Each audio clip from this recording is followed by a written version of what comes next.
কলাছড়া দুঃসাহসিক চুরি আতঙ্কে গোটা এলাকা। মঙ্গলবার গভীর রাতে মনুবাজার থানার অন্তর্গত কলাছড়া উত্তর ভুরাতলি পঞ্চায়েতের রামগুয়া গ্রামে সংঘটিত হলো এক দুঃসাহসিক চুরির ঘটনা। এই ঘটনায় পুরো এলাকা জুড়ে আতঙ্কের পরিবেশ তৈরি হয়েছে। জানা যায়, মঙ্গলবার গভীর রাতে কলাছড়া রামগুয়া গ্রামের বিপ্লব রায়, কমল দাস ও সুনীল দাসের বাড়িতে একদল দুষ্কৃতীদের হানা দেয়। চোররা বাড়ির বারান্দা গ্রিলে তালা ও ঘরে দরজা ভেঙে ভেতরে প্রবেশ করে এরপর আলমারি ভেঙে প্রায় 2 থেকে 3 ভরি স্বর্ণালংকার, নগদ প্রায় 3 লক্ষ টাকা ও রাবার নিয়ে চম্পট দেয়।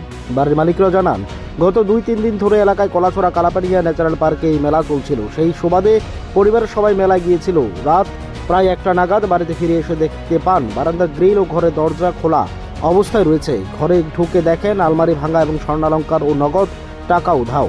এরপর চিৎকার শুনে পার্শ্ববর্তী এলাকার লোকজন ছুটে আসে, ঘটনাস্থল পরিদর্শন করেন এবং মনুবাজার থানায় খবর দেন। খবর পেয়ে পুলিশ ঘটনাস্থলে এসে প্রাথমিক তদন্ত করেন এবং বাড়ির মালিকদের কাছ থেকে ঘটনার বিস্তারিত তথ্য সংগ্রহ করেন।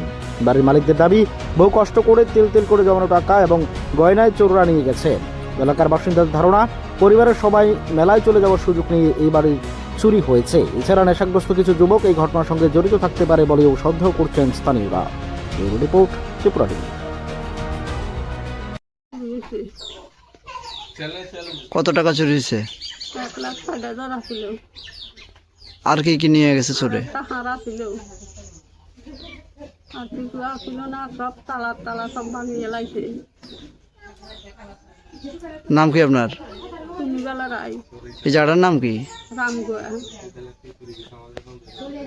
কি মনে হইতেছে, মানে চুরির পিছনে কি আপনি কি কারোর সন্দেহ করতেছেন? না চোখে দেখি না, কারে সন্দেহ করতাম আমি। থানায় পুলিশ আইসে 2 বার।